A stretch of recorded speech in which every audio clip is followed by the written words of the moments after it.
What have you got sharpening wise at the moment? I'm using Japanese Whetstones, dead messy. Give a nice edge, but dead messy. But I'm sick of the Whetstone at the moment that I'm using, which is all hollowed out and it gets that way really quickly. These have been around for a few years, you've probably seen these about, but the trouble is that so many of them you can't get in. All people wanted was a coarse side good enough to reshape and back off, a fine side good enough to leave a razor edge. These are all double-sided. They're the only range of double-sided continual stones you can buy. The last thing they wanted improving was the flatness. That is finished off to a flatness of plus or minus half a thou, which is quite a precision instrument for a diamond stone. That will replace all three of your stones. That's set into a basin of nickel with the diamond in it. It's electroplated onto the surface, so the diamond goes onto there, the nickel grows all around it, so just the top third of the diamond is exposed. It's important to use that, which is designed for diamonds. Can't use WD-40 because it's too thick, you just skate straight across it. So use the right fluid to keep on there. Just put a couple of squirts of that on. To give you an idea of the power of cut, that's a piece of carbide.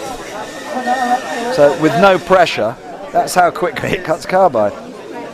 Surprising, when by touch it's very, very difficult to know what it's going to do. So I've got a bit of fluid on there, let's put a bit more on. Just give that a little wipe over there and just get a feel of the way that bites. Very little pressure. Softer and slower, that's better. Much softer, just let the diamond do the work. Feel that biting? Now, so remembering it cuts forward and back, if we're coming in from here, it's not too difficult to keep that at a constant angle, just doing that within an inch. And remembering we're doing the bit, you see how much pressure I'm putting on that? You can see what we've taken from there, you've already edged it. Use the length of travel that way around.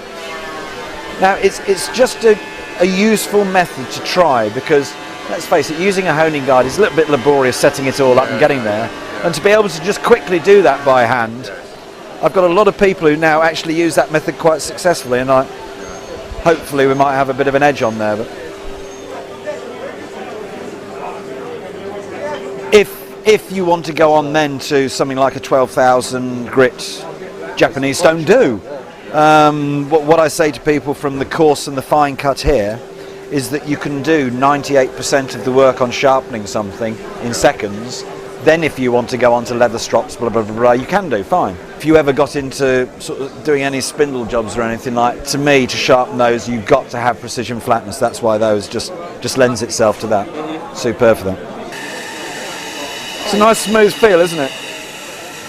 And you can see how quickly you're removing.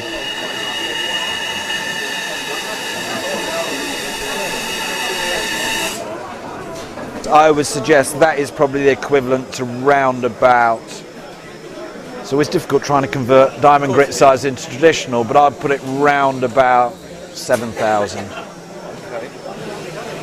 But a lot of people I've got will go from there, if need be, on to at least 10 to 12.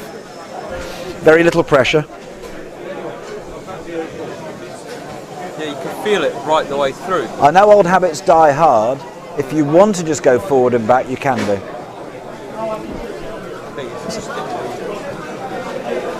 And reduce your length of travel to about that much. You know, you feel a bit more in control there, wouldn't you? And this is the fine. You see how quick you're working here? It's the fine side. Yeah. Look what you've taken. So, we're in here. Good little trick is just to wait until you can see when the fluid just bubbles out and you know you're on the edge. Yeah.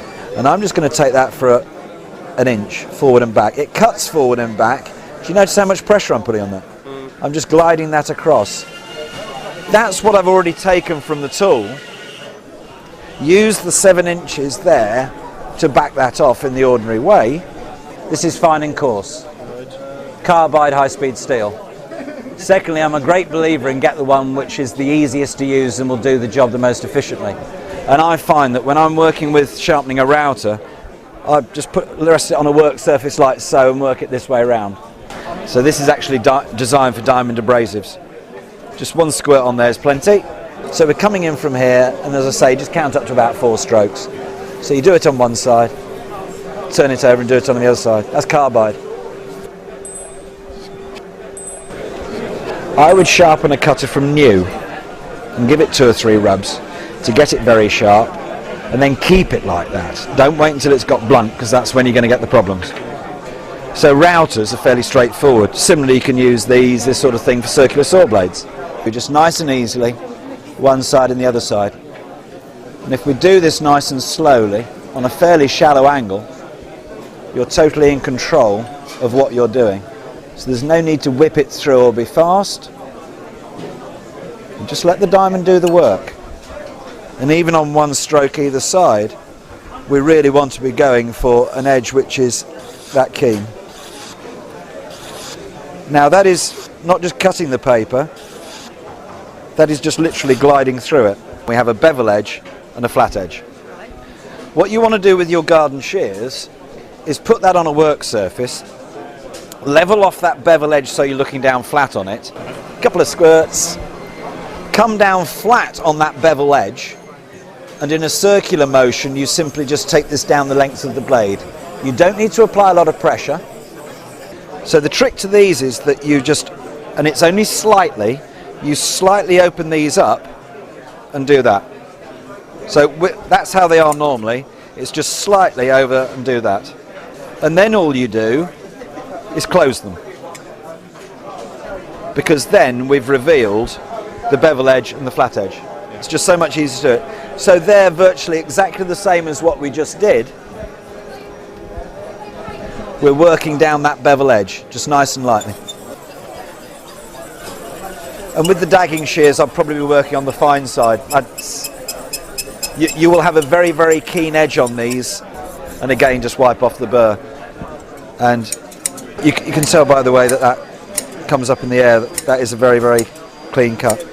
The good thing about the diamond steels is that they actually remove material from the knife, only a little bit, but maintain it sharp. So we're working on a blunt knife, right? It won't do anything. So what I would suggest that people do from the start is re-shoulder all your knives first. Probably the best way is to plonk it down like this, and you're coming in from here on a fairly shallow, I'm going to swing around in a minute, on a fairly shallow angle. So we're coming in on that sort of angle. We don't want to be out here because that's putting on a boning edge. You want it as fine as possible. So in a circular motion, we would just take this blade down the length of the steel. And I'm going to do the same on the other side. You would only do this method to your knives once, because you're only going to have to re-shoulder them once. So that's what I've just taken from the blade. It's quite surprising how quickly these cut. And if you just feel that, again, you wouldn't think that that would do anything. So it's no pressure, none of this battering about. Then when you want to put the edge on, the most important thing is that we're going to do alternate strokes. So that is obviously not working on a bench that's up around your neck.